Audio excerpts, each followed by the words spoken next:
Okay guys, here we have the Remington R1 Enhanced 1911. We also have the Kimber TLE / RL Custom 2 1911. The TLE stands for Tactical Law Enforcement. These guns are both very reliable, and we'll take a closer look right now. Okay, first we'll do a safety check. Nothing in the chamber, no magazine, no ammunition present in either magazine. We'll fire it in a safe direction. Of course, the slide did not function, so we know that there's no other rounds. Obviously no magazine. But anyways guys, so what we're going to talk about is the differences. More or less, we're going to talk about how close they are. This one is almost double, and that may not be enough reason for you not to get it. I would honestly say this one is a lot of bang for the money. It's a lot of bang for your buck. And this one right here is the same way. This is extremely good value. If you're wanting to get a 1911, you've never had one, this is about where I would start with the Remington. But anyways, let's get back to this. This does have a match grade barrel, match grade bushing, a match skeletonized trigger, and the trigger is adjustable. So you can see a slot right there, I believe an Allen wrench or something. You'll be able to adjust that with. And they come with VC grips. Once again, I may not have mentioned this, but both of these grips have been changed out. They're both the black and gray. They're both the same thickness. They're, I think, what's considered the mediums. And so anyways, this one does have the bobbed hammer. It has the extended beaver tail grip safety. Once again, the skeletonized match trigger. It has aggressive texturing, very fine cut, and that's on the front. I mean, that is just really, really nice. This is not going to come out of your hands. It also has a rail. You can put any weapons mounted light or laser on here. It has a 3-dot low profile, 3-dot sighting system. These are actually night sights, and it has what I would consider a fairly large safety. And obviously it works. But anyways, the mag release button is nice. It's not like super big, but it's textured and it does work very good, so you don't have any issues right here. No issues. So anyways, as far as this gun, I would definitely recommend this gun. It's very accurate. I mean, I haven't tested it. The trigger pull from the factory is like 6 pounds with this Kimber. And it also mentioned, guys, it does have the front cocking serration, or the front serrations right here, serrations, and it also has the rear as well, but that's pretty standard. Very, very similar to the Remington. I mean, almost down exactly. The front ones might be a little bit more on that, but I wouldn't say they're more aggressive. So anyways, that's about it. I did change the recoil spring. Didn't need to. This gun came with a flush fitting Kimber magazine. I changed it out once again for a Remington. I mean, not a Remington. I changed it out for a Wilson Combat 8+1 magazine. I just like these and I trust them with my life. I really do like the magazines. And so anyways, I changed the recoil spring out to an 18-pound recoil spring, I believe. And that recoil spring works great for all ammunition. Light loads, heavy loads. It seems to work pretty good for me. I'm having good luck with it anyways, guys. So this is the Kimber TLE / RL Custom 2, and it's going to run you about $1,000 if you can get a good deal somewhere. I would say somewhere between $950 to $1,000, and I would say it's definitely worth every penny if you want a nice lockup. I mean, the lockup on here is just really, really nice. Really nice. I like that, and it definitely feels different than the Remington. But anyways, guys, to keep this video short, hopefully that explains pretty much everything. The accuracy is definitely there with this, and let you guys check that out. So now here we have the Remington R1. This one's a little different. It doesn't have the rail. It does have a high-vis sighting system on the front, and it has a Novak rear style sight where you can adjust that with the screw. You loosen the screw, press down here, loosen the screw, it's going to rise. If you tighten the screw up and press down, it's going to drop this rear sight.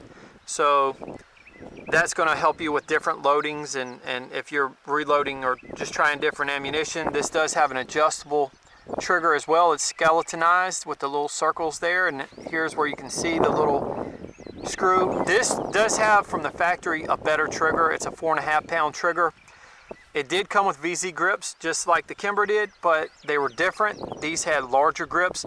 Even though I have fairly large hands, this still worked out better for me having the thinner grip. I just like the way it rolls. It just rolls better to me into your hand. I like that better. So this did come with the Remington 8+1 magazine. I did have an issue with one magazine. Once I got the Wilson Combat, there were no more issues. It wasn't the gun, it was the mag, and that's pretty much not opinion, that's fact. But anyways, this as well, this has a match grade barrel, has a match bushing, has the bobbed hammer, so it doesn't bite. You know, some of them maybe, some guys might have like really big hands or something like extremely big, and this might come back and get you right here. So, you know, that does happen, especially if you like to get like really, really high up on the grip, something like that. You know, it could possibly bite you there. I know a lot of good, small guns will do that. But it also has the extended beaver tail safety, and it's also grip. It's like a texture right here. So, you know, I know like a lot of times if you're trying to get, once again, this is unloaded as well, as you can see. This one honestly feels lighter. I think the Kimber's 39 ounces, and this is probably, I'm going to say like 36, something like that, because it doesn't have the rail.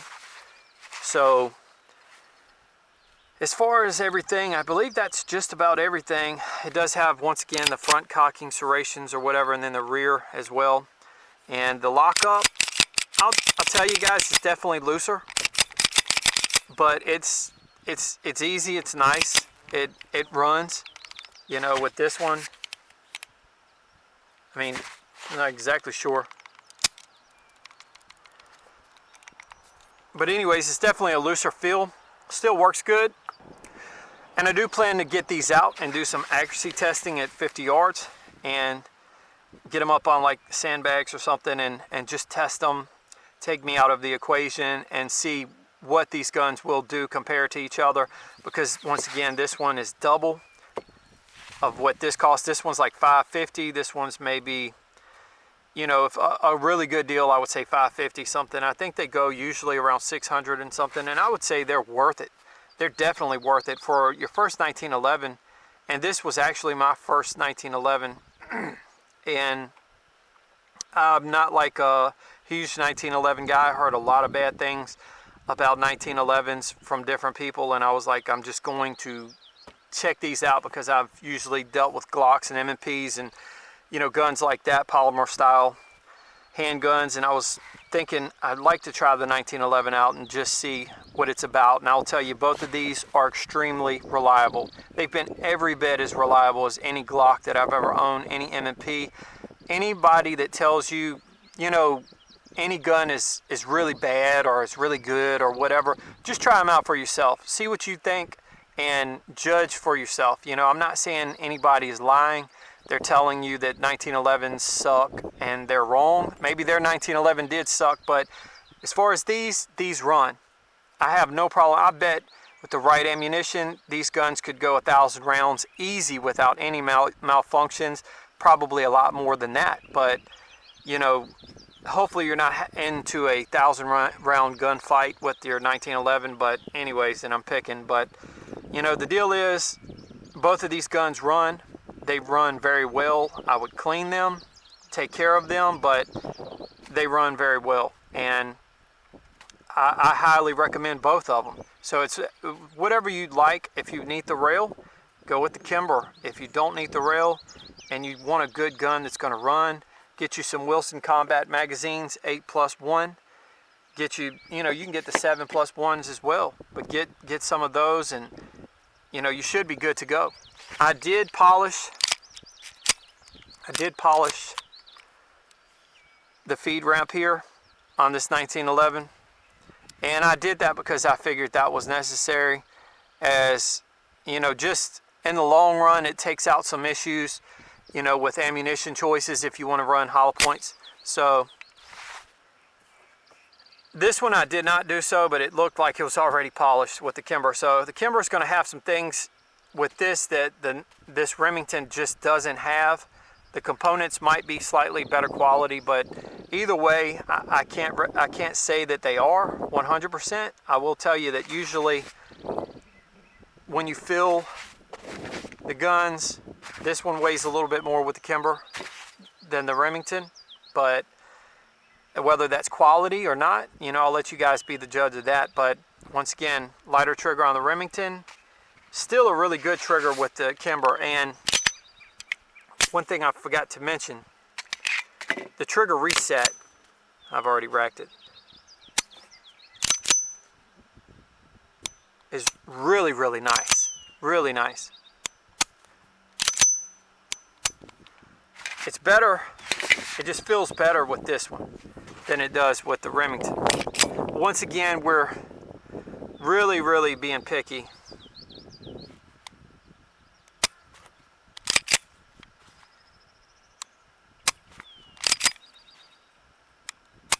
Anyways, guys, try to keep the video kind of short. Hopefully that gives you an idea as to what these guns are about. And if you like the video, please like and subscribe. I'll get this accuracy test out as soon as I can on a part 2. Thank you for watching.